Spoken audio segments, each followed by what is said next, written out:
Hey guys, hope you're doing well. Just wanted to make a quick video here, just discussing something that I'm uh, I'm being exposed to, right? And so I'm listening to this book, Darwin Devolves: The New Science About DNA That Challenges Evolution. It's by a guy by the name of Michael Behe, Behe.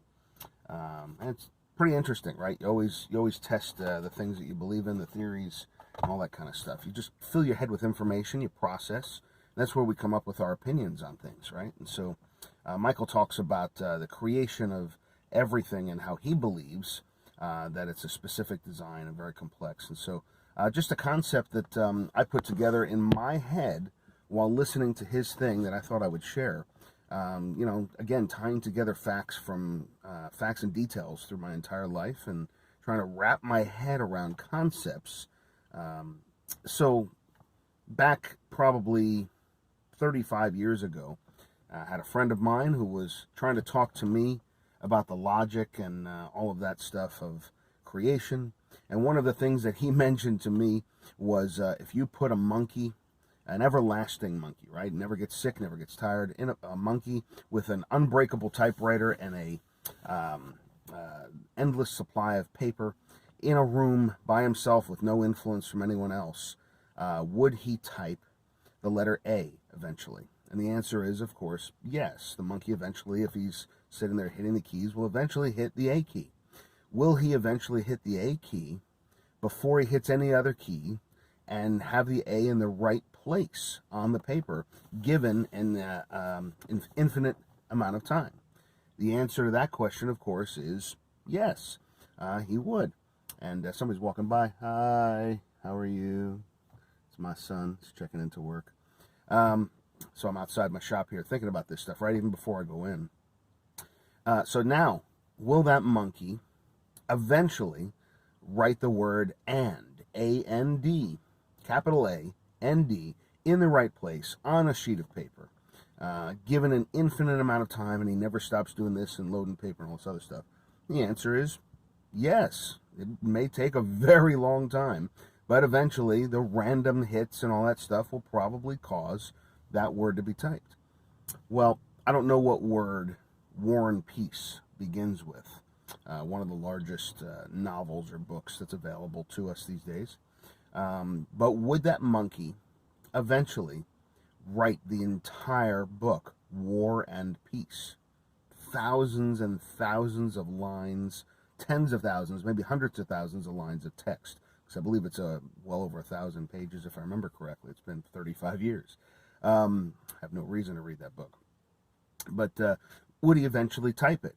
And the logic in my head says, given an infinite amount of time, because infinity is tremendously long.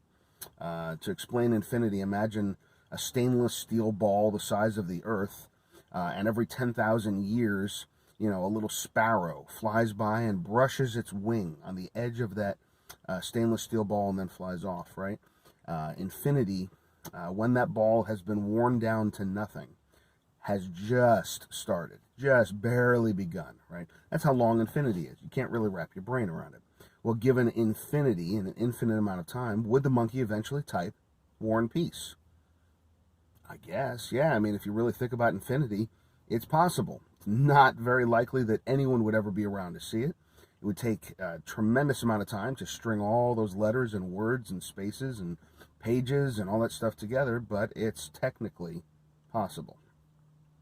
Well, the other example that was given was if you took raw materials, and I'm talking about just, molecules, or even less, atoms, right? Electrons, protons, neutrons, and other building blocks, and you stuck them in a giant bag, and you shook that bag around.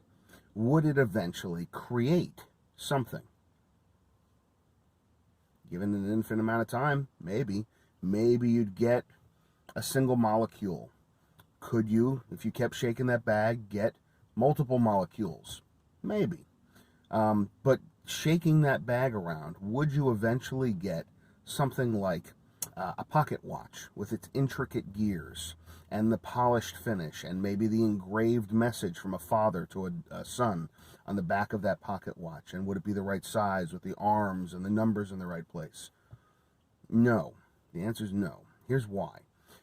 So go ahead and take a bunch of rocks, put them in a bag, and start shaking them. Do you see things being built when you do that? The answer is no, because the things rub against each other, the things hit against each other, and they tear each other apart. The nature of this world is to degrade, not to evolve to better things. And so even evolution, if you want to use that term, has been proven in some animals to degrade the animal. So it's a gene flaw. You never see new things popping up in the animals. You see the baseline of genes that are supposed to be one thing, and then one of them gets pricked, one of them gets touched and has a flaw, and there's a change in the lineage of that animal, if you will.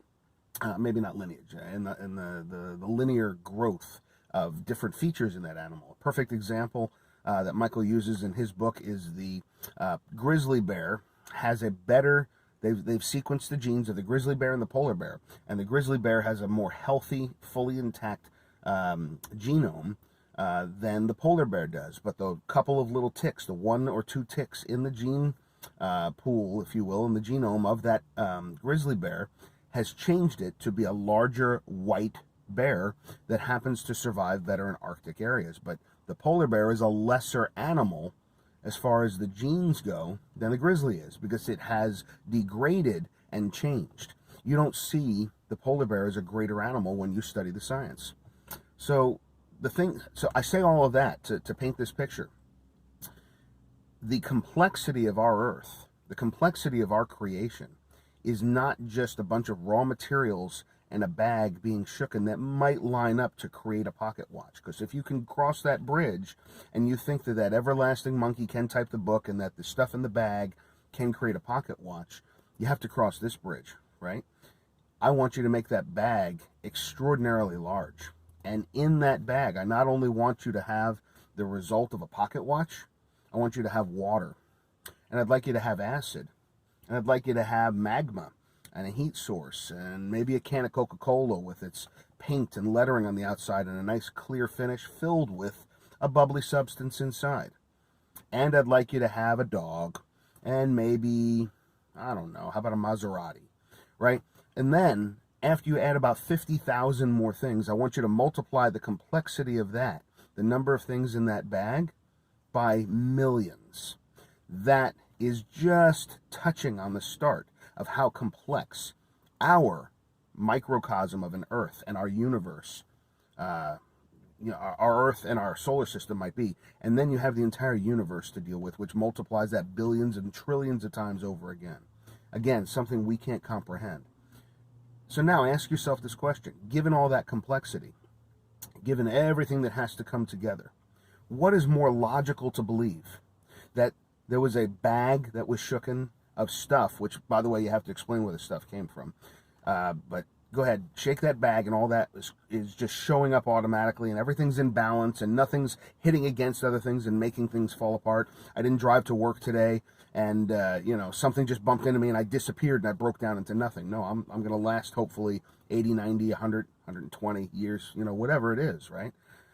No, things are held together. We're in such a complex system of things that are put together that to believe those things showed up all by themselves is illogical. There has to be a creative force that puts it into motion, holds it together, and makes all these things work together on their own. It's just a more logical stance to take. And this has nothing to do with faith. This has to do with logic. Just remove religion from the picture and look at the facts. And it's simply a more logical deduction to believe that things are created. They're designed. That when I look at the complexity of the world around me, there's no way it could have shown up on its own statistically as compared to someone putting it in motion and creating it. And so now you have to ask yourself this question. If it's more logical to believe that things did not show up on their own and that they were created by something, someone, somewhere, put in motion, somebody pressed the button or somebody worked out all the details, however you want to believe that, why would you believe that there's absolutely no possibility of a God in this world? So the next logical step to take is to seek that source, to try to figure out if you truly have taken this path. The next step is to seek that source and to say, what are you, who are you, where are you? And unfortunately, as human beings, we don't like accountability. We don't like to be held to a standard that challenges us. No discipline that we go through is pleasant at the time. But once we go through that discipline, it produces a tremendous harvest and a fruit. And so we don't want to be subjected to the fact that maybe there's something greater than us. We want to have control of everything. And I know I want to have control of everything, right? Maybe I should just speak about myself. And so to make that leap that maybe I'm accountable, responsible to something or someone else. So I just challenge you, go ahead, open your heart and say, hey, if you're out there, obviously this world is, it's pretty cool. I mean, I'm looking out my windows right now. I'm seeing lush green trees because it's, spring, summer here in New Jersey. And I'm seeing gorgeous vehicles, and I'm seeing people walk into my shop that I love. And just, there's good food that I've had. I'm got decent clothing. I'm nice and casual today. The world's a pretty good place. So, if you're out there, you might be good. And I'd like to know who you are. Reveal yourself to me. Show me who you are. Open my mind to an experience, and my heart to an experience with you. And guess what? That's where we cross the bridge. Once you experience the presence of God, once you experience God working in your life, and you start seeing things that can only make sense because there's a creator out there moving in your life, that is where you cross the bridge from pure logic. This just can't all be happening by chance. We cross the bridge from that to, wow, thank you, Lord, for making all this stuff. That's where faith comes in, right? It's the experience. It's not because of flesh and blood. We don't walk by sight. We walk by faith. What is faith? Faith is the evidence in things unseen, unfelt, So experience comes along, and it's not usually a, hey, guess what? I felt God, right? You don't experience it with your senses necessarily. It's an experience in your heart. It's an experience in your soul and your emotions. Body, soul, spirit, that's what human beings are. Body being physical. Maybe you'll experience a miracle, healing, who knows. Soul, mind, will, intellect. Actually, the word soul, nephesh, in Hebrew, going all the way back, thousands, 3,500, 4,000 years.